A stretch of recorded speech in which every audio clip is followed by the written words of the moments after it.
Hujambo viewers, Karibu and Asante Sana for joining me in today's episode of Load Shedding, a show that focuses explicitly on current affairs pertaining to the continent of Africa. Today we shall be focusing on a negative topic. My name is Kees Kibinda. There's one thing you must know, you probably already know it, us Africans, and it doesn't matter which country you're from on the African continent, we all love football, or soccer as it is known in the US.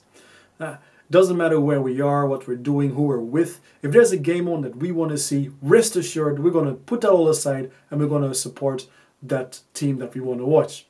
The only catch there is that we do not support our local teams. Instead, we all watch the English Premier League. There is one thing though that we make sure we participate in our respective countries, and this happens around every 5 years. What am I talking about? I'm talking about elections. Now the way a hooligan would support his football team is the way our cadres will support their local party. We call them cadres, but really they are hooligans. And it gets messy and bloody, and you just don't want to see it happening. You see there's ethnic clashes going on, there's killings going on, there's strife, there's upheavals. It's just not a very pretty thing to see. Another amazing thing that usually happens is that the ruling party will win the election. Now, obviously they use tactics to make sure that they get the upper hand in the election. And they can use subtle methods ranging to extreme measures, throwing opposition leaders into jail conveniently a few months before the elections. They own the state media, so they get most of the coverage, the ruling parties, or they give only negative coverage on the opposition parties. They've been known to even, at some instances, bring in people from neighboring countries to pretend that they are from the country that they're brought to, and then vote for the ruling party, and then given gifts, and then to be sent back to their respective countries. Situations have been known where the ballot boxes have gone missing for a while, and then magically reappear from constituencies where people have been registered to vote. Let's say it's like 50,000 people have been registered to vote, and then 150,000 people have cast their ballot in favor of the ruling party. Things like that happen. Now, with the smartphone becoming so accessible, it has become a little bit more difficult for ruling parties to hide their tactics. Take, for example, Uganda in the last election, where a policeman is seen running away with a ballot box when he thought that the results were going the other way. You see, he was literally making sure that his president was sprinting towards the finish way ahead of his opposition. So which African country are we looking at right now in terms of elections? Well, we're looking at Kenya.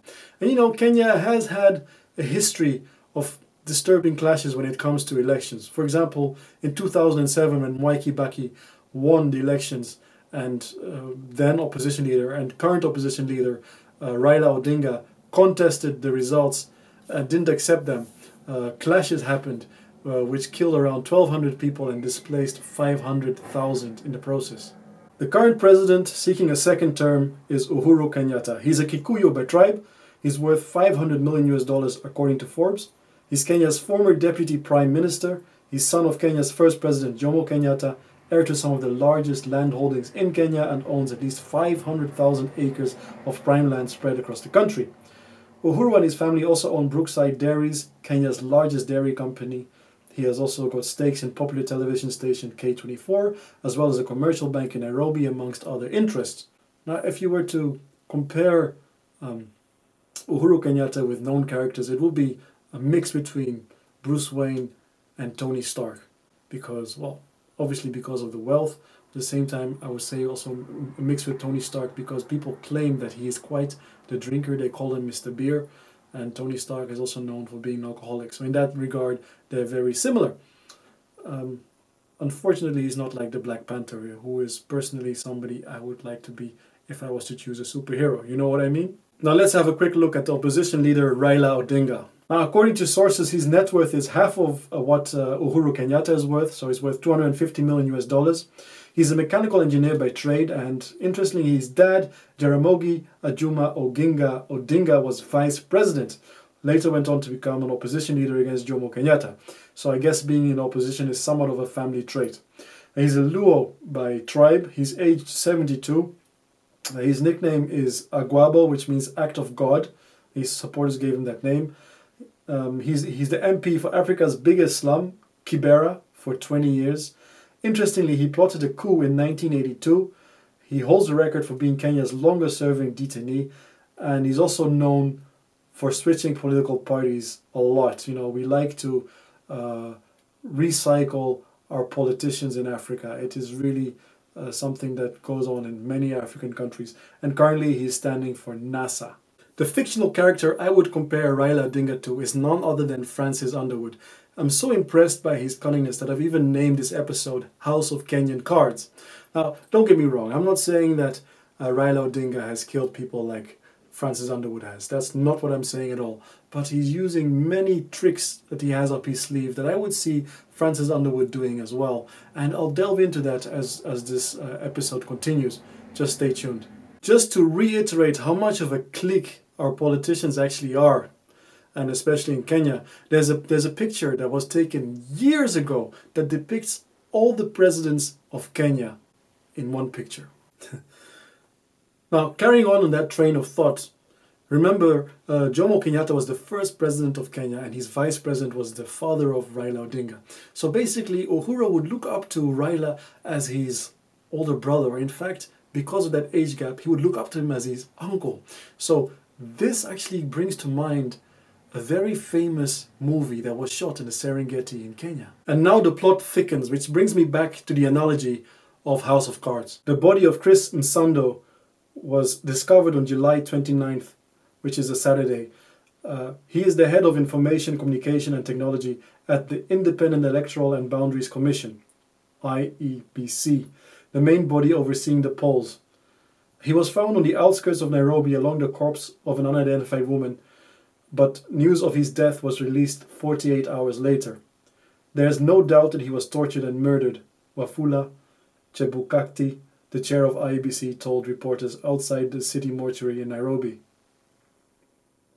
Msando's death follows a mysterious attack at the home of Deputy President William Ruto on Saturday, northwest of Nairobi. Police say a lone assailant killed one officer, wounded another, then held off security forces for nearly 24 hours before being killed. Despite the possibility of the election results being manipulated due to the killing and the torture of this key person, the election went on the 8th of August, and the results came out with Uhuru Kenyatta coming out on top with 54% of the votes. Now, in true Frank Underwood fashion, Raila Odinga refused to accept the election results and took the matter to court, in a case in which Deputy Chief Justice Philomena Mwilu, Chief Justice David Maraga and Justice Mohammed Ibrahim at the Supreme Court ruled that Mr. Kenyatta's victory on the 8th of August was marred by irregularities and illegalities, and the court ordered a fresh vote to be held within 60 days. Now, mind you, this is the first time ever on the African continent that the court rules against the incumbent president's victory in an African election. Now, if that isn't a slam dunk, I don't know what is. Now, believe you me, I am non-partisan to whoever wins this result. I don't care. But, however, I was filled with elation, jubilation, and enthusiasm when reading that the court had ruled that the election results were null and void. You see, it never even registered or occurred to me that the court would do that. In any other African country, this would not have happened because the state and the court are one and the same. But in this case, they were non-partisan as well, and I was very, very happy. Sadly, my elation did not last very long because somebody very important to the Electoral Commission, a lady by the name of Rosalind Akombe, quit as Commissioner of Kenya's Electoral Board by issuing a statement from New York. Basically, she said that she felt that the process was being rushed, people were not being made ready on time, and furthermore, lots of changes were being made without really being explained properly. And on top of that, it was said that she felt threatened for her life. Threats were issued, and therefore she fled to the US. Now, not to shit on the US, but with regards to all the crap that we see on TV with police violence and police brutality and everything, when a black person decides to leave their country because they feel unsafe and flee to the US to feel more safe, then you know that shit is really going down. Now, this is where Raila Odinga does his masterstroke. You see, He furthermore went to contest against the 60 days, saying that it's too soon and he needs 90 days for the re-election to happen. However, the court did not adhere to this and went on with the election, and on the 26th of October, the re-election came about. Now, because of that, Raila Odinga said, you know what, in that case, I'm not going to contest. I'm pulling out of the election. Now, a lot of people said, oh, what a coward. He should not have done that. He should have just gone for it. What a shame. First he wins the court order and now he decides not to run. But you know what? It is actually brilliant. And it's a masterstroke. You know why? The election went on. But because Raila Odinga said, I'm not going to show up, a lot of people, whether they were his supporters or whether they felt unsafe, just did not show up to the election polls. And therefore, a lot of polls were even closed. 5,000 or so did not even open because of the speculation that violences would occur. And instead of the 80% that showed up in the first election, the official election in August, only 45% showed up in October for the second one. And because of that, Raila Odinga can now say, you see, I didn't participate and now only 45% of the people showed up. So even though right now Uhuru is winning with a landslide of 98%, it's going to be marred. It's just going to be marred because it's overshadowed by the fact that Raila Odinga decided not to show up, and therefore a lot of supporters didn't either, or people just did not feel safe. So there you have it. That's the story in a nutshell. Sorry if it had to be a bit longer than usual. It's just there was a lot of things to go over which I couldn't omit. In any case, I'm curious as to what your thoughts are on this story. Do you think that Uhuru has won fair and square, or do you think that Raila was right and a re-election needs to occur in 90 days instead of 60 days after the first election? Do you think that Raila is just being a crybaby and he should have just run for the second time in the re-election? I'd like to hear your thoughts. Please let me know in the box below. And thank you for watching once again. You can follow me on Twitter, Facebook, and of course, subscribe to me on YouTube. That's it for today. Thanks again for watching. My name is Kees Kibinda. See you next time. Bye-bye.